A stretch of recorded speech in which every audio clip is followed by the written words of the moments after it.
So before we close out this morning, I wanted us to do something a little bit different because quite honestly, the past couple weeks have been different weeks in the life of our country. Like many of you, as I said earlier, I know you have been deeply troubled by the stories in the news over the past month, stories like the unjust treatment of Christian Cooper, the murders of Ahmaud Arbery, Breonna Taylor, and probably most prominently, George Floyd. In each of these scenarios, black men and women were treated unjustly, and in 3 of these stories, they lost their lives unjustly. And while these events are obviously troubling on their own, what is more troubling is that they seem representative of a pattern in our country, of other events much like them. Events that have been going on for a very long time, for far too long. And to be sure, there are likely hundreds or thousands of these stories that you and I will never get to hear. So I wanted to bring that up this morning, one, because it is a national conversation going on in our country right now. 2, I bring it up because we as followers of Jesus are commanded to speak out against injustice. Isaiah 1 verse 17 says this, "Learn to do right, seek justice, defend the oppressed, take up the cause of the fatherless, and plead the case of the widow." So speaking out on behalf of those who are not being heard is not a political thing to do. It is a biblical thing to do. I'll say that again. Condemning the unjust deaths and unjust treatment of black men and women is not a political statement. We have been discipled in recent years to think that it is. It is not a political statement. It is a biblical thing to do.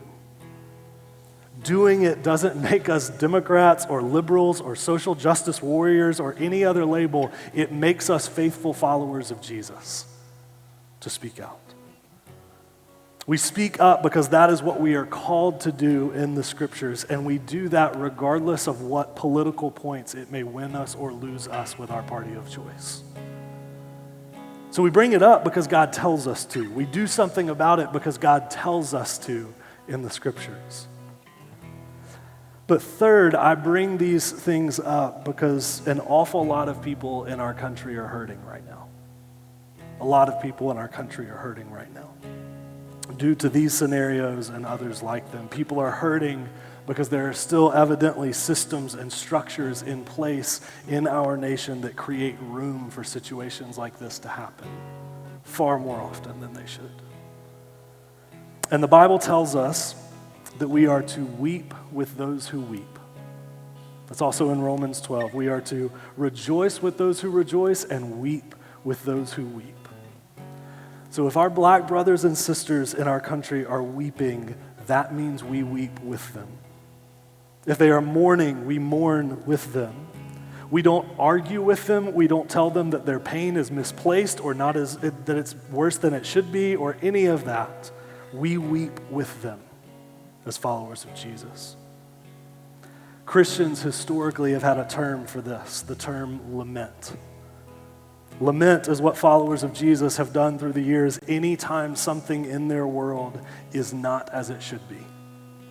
It's when we both mourn the painful realities of our world and cry out to God to do something about them. So this morning, before we're done, I wanted us to devote some time to just lament the realities of our world right now. Honestly, I would have preferred to do this last Sunday as the conversation escalated in our country. I would have preferred to do this last week, but we were online last week and it just didn't make sense. It wasn't a helpful format for that to happen. But now that we're in person, I would love for us to just take some time and lament the specific events that I just mentioned. I want us to lament the hurt that these situations have caused in communities across our nation. And I want us to lament specifically the amount of hurt and pain and fear and anger that these situations have generated in people in our nation. Things are not as they should be, so let's lament that together this morning. So Eric and Sarah and Innie are going to lead us in a song of lament. We'll have the words up on the screen. It may be a song that you're unfamiliar with, and that's fine. You're welcome to sing along with the lyrics if that's helpful to you. You're welcome to just sit and reflect on them. You're welcome to spread out and just sit and pray or sit and grieve. Whatever you need to do, however you need to go about it, whatever format is helpful to you, there's space for all of that here today. But we're going to take some time, and we're going to lament the things in our world that are not as they should be. And we're going to ask God to do something in response to it. So let's do that now.